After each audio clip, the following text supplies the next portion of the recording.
Bienvenue si vous nous rejoignez. Si vous aimez parler de sujets juifs, typiquement juifs, restez avec nous parce que nous recevons Yerouham Simsovic aujourd'hui, qui est militant, on va dire, ou en tout cas bénévole au sein de Beth Hillel, une association qui essaie de mettre en lumière un discours très juif, des positions de la Torah concernant des questions de société, etc., qui préoccupent la société israélienne, et notamment avec un discours assez égalitaire entre les hommes et les femmes. D'ailleurs, il y a beaucoup de rabbiniotes et de rabbinim au sein de cette association rabbinique. Est-ce que j'ai bien résumé ? Oui, exactement. Alors, bonjour à vous. Bonjour. Merci. Il faut parler très près du micro parce que sinon, on ne va pas vous entendre. Voilà, rapprochez-le au maximum de votre visage. Parfait, super. Donc, on est ravis de vous accueillir. Merci, je suis ravi d'être ici. Partagez. C'est une association qui existe depuis combien de temps ? L'association existe depuis à peu près 5 ans. Elle a été fondée par un groupe de rabbins et de rabbiniotes, comme vous avez dit, qui voulaient rapporter un discours juif, orthodoxe, mais qui est aussi beaucoup plus ouvert à la société et aux problèmes qui se posent dans la société israélienne, mais un discours qui est un discours beaucoup moins dur et beaucoup plus luminant que le discours qui était dans la société israélienne auparavant. Ça veut dire, pour parler clairement, c'est plutôt les gens qui sont assez orthodoxes. Vous me parlez de quoi ? De la mouvance Haredi Leumi, qui a des positions très tranchées sur certains thèmes de société. Et vous trouviez qu'il y avait un seul discours et que la voix, on va dire, du judaïsme de Beth Hillel, voilà, du Rav Hillel, on va dire, manquait, oui, c'est ça ? Exactement. Donc, comme vous l'avez dit, il y a dans le judaïsme un discours qui est beaucoup plus lumineux, beaucoup plus acceptant. Entend en général. Que ce qu'on entend en général, aussi un peu plus libéral. Libéral, pas de la mouvance libérale, mais de l'acceptance et de ce qui se passe dans le monde, la modernité, l'État d'Israël en tant que porteur de ce discours juif, et l'État d'Israël est un État laïque. Mais l'État d'Israël en tant que tel a aussi beaucoup de choses à dire du point de vue religieux. Okay. Et la mouvance de Beth Hillel voulait rapporter à ce judaïsme un discours vivant et beaucoup plus lumineux, comme j'ai dit tout à l'heure. Alors, on va faire peut-être un petit peu de vulgarisation, mais ce n'est pas grave. Vous allez me pardonner si ça arrive. Donc, cette association rabbinique comporte à peu près 150 personnes, aussi bien des rabbinim que des rabbiniotes. Alors, quand on dit rabbiniotes, ça fait souvent bondir les Juifs de France, parce qu'on a l'impression que ce sont des femmes qui montent à la Torah, qui sont libérales, qui sont... voilà. On n'est pas du tout dans ce discours-là. Alors, on n'est pas du tout dans ce discours-là. Mais je préfère préciser, parce que parfois, la sémantique, ça c'est juste pour ça que j'avais un petit peu de difficulté de me servir du terme libéral, justement à cause de la sémantique française surtout. C'est vrai que dans le mouvement, il y a des gens qui sont plus chamranim, plus conservateurs, d'autres qui sont un peu plus, disons, radicales, mais ils sont tous dans le sein de l'orthodoxie. Quand on parle, c'est-à-dire qu'ils appliquent la Torah à la lettre, en fonction de la halakha à la lettre, très respectueux de la halakha. Oui, voilà. tout à fait. Ça ne les empêche pas d'avoir chacun des opinions, de discuter ensemble et d'essayer ensemble sur des thèmes de société. Alors, comme on en a beaucoup parlé, par exemple... comment accueillir des homosexuels dans une communauté, ou bien comment célébrer la bar mitzvah d'un handicapé mental, parce qu'il y a des choses qu'on peut faire, des choses qu'on ne peut pas faire. Qu'est-ce qu'il doit pouvoir faire lui-même pendant cette tfila, par exemple, etc., etc. On va rentrer dans les détails. Donc, des rabbinim, évidemment, des hommes et des femmes. Alors, elles n'ont pas forcément une samprot de Rama, c'est pas du tout le propos. Alors, justement, les rabbinim en grande majorité, sont des rabbanim qui ont une keila, qui sont chefs de communauté. D'accord. Et les femmes? Les femmes, non.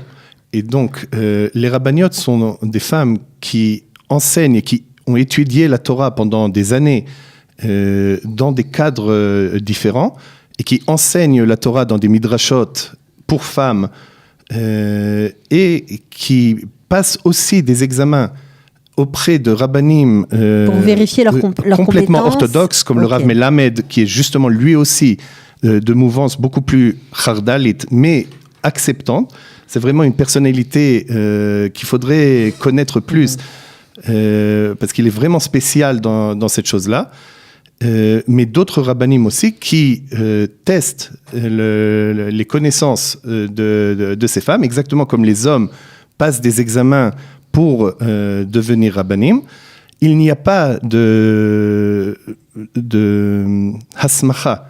Il n'y a pas elles n'ont pas le titre de rabbin. Voilà. Parce que la rabbanoute ne le donne pas. Okay. Mais elles ont les compétences et les connaissances pour pouvoir enseigner la Torah et pour pouvoir aussi, par exemple, répondre à des questions de halakha ou de marshava que des filles ou des femmes peuvent avoir. Et c'est exactement un des buts de l'association. Alors, et un des projets qu'on a justement fini il n'y a pas très longtemps. Justement vendredi. On va en parler, juste pour donner quelques noms pour ceux qui connaissent un peu. Donc, on va parler de Tamar Meir, qui enseigne aussi dans plusieurs midrashot. Il y a aussi, bien sûr, Michal Tikoczewski. Voilà, je l'ai un peu accroché, mais c'est pas grave. Qui est très connue en Israël. Elle est aussi avocate. Et puis, bien sûr, le docteur Ruth Elster. Alors, il y en a beaucoup. Et c'est ça qui est très intéressant, surtout pour les Juifs de France qui arrivent. Alors, on voit aussi arriver beaucoup dans ces dernières années des gens qui ne sont pas forcément religieux, qui ne se reconnaissent pas du tout dans le judaïsme orthodoxe, dans l'orthodoxie à la française, ou ni dans le judaïsme haredi qui est très très dur et très marqué en Israël, qui ne se reconnaissent pas non plus dans le judaïsme libéral et qui sont un peu perdus et qui se cherchent. Alors malheureusement, Beth Hillel n'est pas encore en français. C'est un site. Vous avez un site avec toutes vos publications et on va dire, le résultat de vos débats sur ces fameux sujets de société, alors en hébreu et en anglais. On peut donner le site. C'est bethhillel.org.il. Voilà, bethhillel.org.il. C'est en hébreu. Beth Hillel en un mot. Beth Hillel en un mot, c'est important de le préciser, en hébreu et en anglais. Et on y trouve tous vos débats, en fait. Et tous les noms des rabbins et des rabbiniotes qui font partie de Beth Hillel. Il y a les publications qui sortent de temps en temps et qui sont distribuées dans les synagogues, qui sont aussi là-bas. Et il y a la possibilité aussi de poser des questions. Voilà. Donc en fait, un des buts de l'association, c'est mettre fin aux querelles, aux chamailleries entre le monde moderne et la Torah, c'est ça ? Oui. C'est de dire qu'on peut concilier les deux ? Qu'on peut concilier les deux et que la Torah a aussi une vue chiyuvite, positive vis-à-vis de beaucoup de sujets qui sont problématiques beaucoup de fois dans le discours religieux haredi ou haredi leumi, entre autres la place de la femme dans la société israélienne. Et la Torah a un discours très égal vis-à-vis de l'homme et de la femme. Oui, d'ailleurs, vous remettez ça un peu au goût du jour, que chez nous, eh bien, il y a une certaine égalité entre l'homme et la femme. La femme n'est pas du tout considérée d'être mise ni à l'écart, ni en deuxième position. C'est simplement des différences de par notre constitution, on va dire.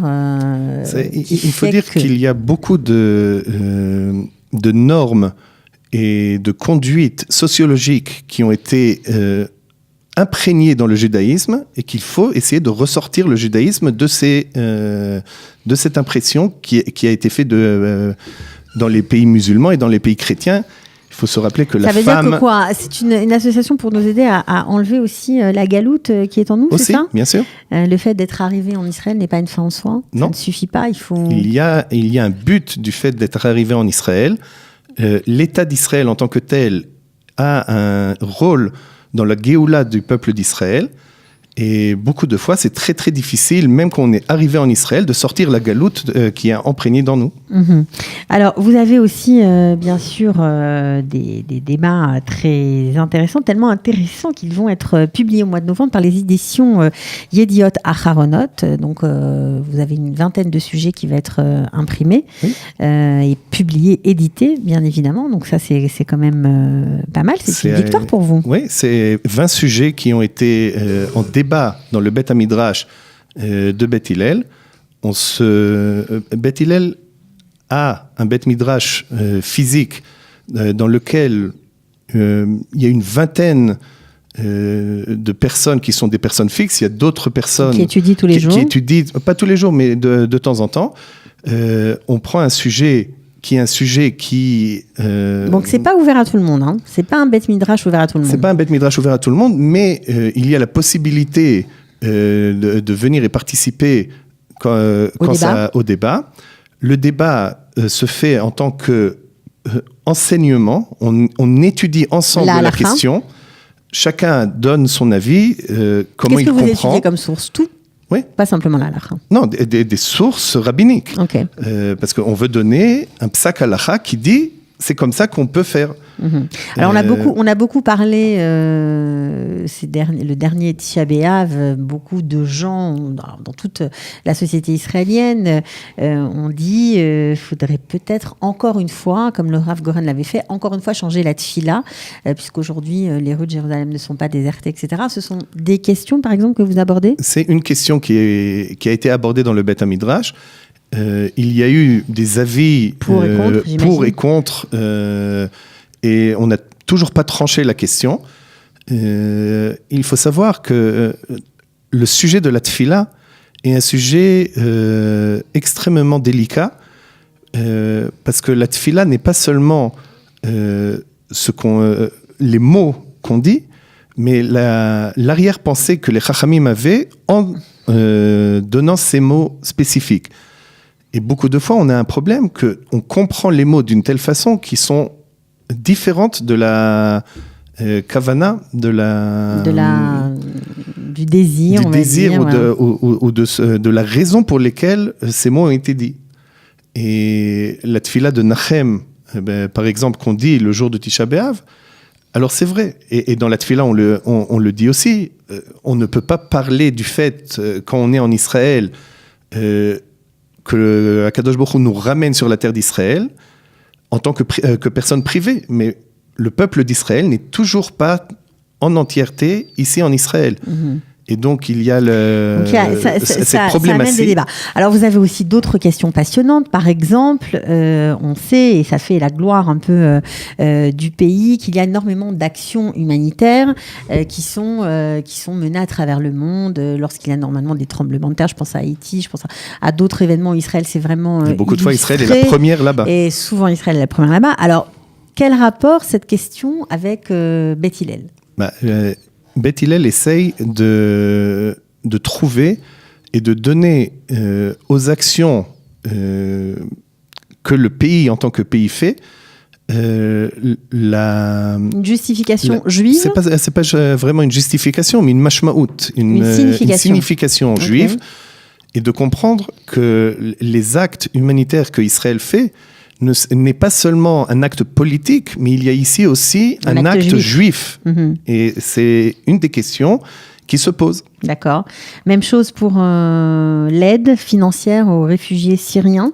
Alors là aussi, il y a une question. Est-ce qu'il y a un devoir religieux d'aider en dehors d'Israël? Bien sûr, il y a la halakha qui nous dit que les pauvres d'Israël, et même dans chaque ville, le pauvre de la ville ou les pauvres de la ville viennent avant des pauvres d'autres villes. Mais là aussi, il y a une question, est-ce qu'il y a un devoir religieux d'aider même en Syrie? Et les réponses sont diverses. Sont diverses. D'accord. Donc, on imagine que ça doit être vraiment passionnant de lire vos arrêts, de lire vos comptes rendus, les comptes rendus de ce débat. Donc, je reviens sur les femmes parce que ça fait du bien d'entendre un discours un peu plus féministe. Il y a d'ailleurs un site que vous avez monté, Jvout. Il n'est pas encore monté. Enfin, en tout cas, c'est sur les starting blocks. Exactement. Les starting blocks, pardon. On a justement fini vendredi une campagne de crowdfunding. Le projet et le site s'appelle en hébreu Meshivat Nefesh. Meshivat Nefesh, c'est un peu un jeu de mots entre le fait que Meshivat, c'est celle qui répond, mais Meshivat Nefesh, d'après le verset qui parle de la Torah, c'est la chose qui ranime l'âme. Et donc, c'est justement un site féminin de Rabbaniot de Beth Hillel. Donc, c'est des femmes qui répondent à des questions posées par des femmes. Okay. Maintenant, bien sûr, si un homme pose une question, on va lui répondre aussi. Mais le but de ce site, c'est exactement de pouvoir permettre à des femmes et à des jeunes filles qui, beaucoup de fois, n'ont pas... c'est pas seulement l'envie, mais... C'est pas facile d'exprimer cette question envers un homme. Ouais. Et donc, il y a des femmes qui peuvent répondre à ces questions-là. Okay. Et de nouveau, ces femmes-là sont des femmes qui ont été formées. Il y a une VADA, une commission qui suit et qui guide. De ces femmes et il y a aussi une psychologue pour des questions qui sont un peu plus délicates et qui ne sont pas seulement des questions de halakha, parce qu'il y a aussi des questions de pensée et des questions qui sont des questions délicates de l'âme. Et beaucoup de fois, la réponse féminine est autre que la réponse masculine. Alors, on dit souvent que, justement, il y a un problème avec les Juifs de France, parce que les Juifs de France sont difficilement catégorisables. Exactement. Parce qu'ils sont très ouverts. D'un côté, on peut aller à la plage, et puis rentrer à la maison faire Shabbat. Et ça, les Israéliens ont un peu de mal à comprendre. On peut porter des shorts et connaître cette fille-là par cœur de A à Z. Et ça aussi, ça passe pas toujours très bien dans la société israélienne. Est-ce que vous allez être un pont pour... On l'espère. Okay. Justement, le discours de Beth Hillel, qui est un discours qui est beaucoup plus acceptant et qui comprend le fait que le judaïsme est formé de divergences et de personnes qui ne sont pas tous les mêmes, mais qui sont tous des juifs qui veulent le judaïsme. Et donc, le discours de Beth Hillel est justement un discours que j'espère pourra donner une réponse à ce judaïsme français qui devrait nous connaître de plus en plus. Vous êtes un peu dans la mouvance de l'école d'Orsay, en gros. Moi, en fait, oui. Mon père est un des grands disciples de Manitou. J'ai eu la chance de connaître Manitou et de passer des Shabbats et des études avec lui. J'étais un peu jeune. Mais oui, la mouvance de l'école d'Orsay était une mouvance qui était ouverte à tout le monde. Les garçons et les filles apprenaient ensemble. Il y a une anecdote quand Manitou a commencé et a fait des cours qui sont des cours mixtes, il y a eu des critiques. Et donc Manitou est allé poser la question pour recevoir un psak halacha de rabbins du temps qui lui ont dit « tu peux le faire, mais tu dois réussir ». Et on voit bien que ça a marché. Alors justement, vous devez être très critiqué aussi dans la société israélienne. Vous ne devez pas avoir que des amis. Alors, je peux dire qu'on est critiqué des deux côtés. Parce que des féministes nous prétendent qu'on n'est pas assez. D'accord. On ne va pas assez loin. Et les orthodoxes, que vous êtes trop libéraux. Et les ultra-orthodoxes plutôt, ou ce qu'on appelle Haredi Leumi, parce que le discours avec la société charédite complète, c'est un discours un peu impossible, mais dans la mouvance d'Ati Leumi, la mouvance plus charédite Leumite nous critique aussi, bien sûr. Il y a aussi des liens et des discours, mais est-ce que justement cette critique, le fait que vous parliez, vous osiez aborder des sujets pas toujours simples, est-ce que ça ne fait pas des liens finalement entre vous ? On se critique, donc on se parle. Justement, ça fait peut-être avancer les choses. Je suis tout à fait d'accord. Tant qu'on est capable de parler, il y a un pont qui se forme. Le problème, beaucoup de fois, est que la critique est une critique en sens unique et qui n'est pas prête à un discours. Un discours. Bon, mais vous êtes pour le discours. Nous, on est pour le discours. Sur toutes ses formes. Il faut dire aussi qu'il faut faire une hafrana, une divergence, une différence entre la personne et la mouvance dans laquelle il se... Oui, vous êtes pour l'acceptation de l'être humain, quel qu'il soit. Après, accepter son courant, ça ne va pas forcément de soi. Exactement. Mais en tout cas, un juif... quel qu'il soit, est un juif. Exactement. Ce sera la conclusion de cette émission. Merci beaucoup d'être venu, Yeroham Simsovic. On était ravis de vous accueillir, d'entendre votre discours. Donc, si ça vous a plu, si ça vous a intéressé, si vous cherchez un peu une appartenance religieuse, un point d'ancrage un peu différent de ce que vous connaissez ou ce que vous avez connu jusqu'à présent, montez sur le site bethilel.org.il, en anglais et en hébreu, peut-être bientôt en français, on ne sait pas, on espère. Non, j'espère. Okay. Merci beaucoup. De rien, merci beaucoup à vous. Ciao. Au revoir.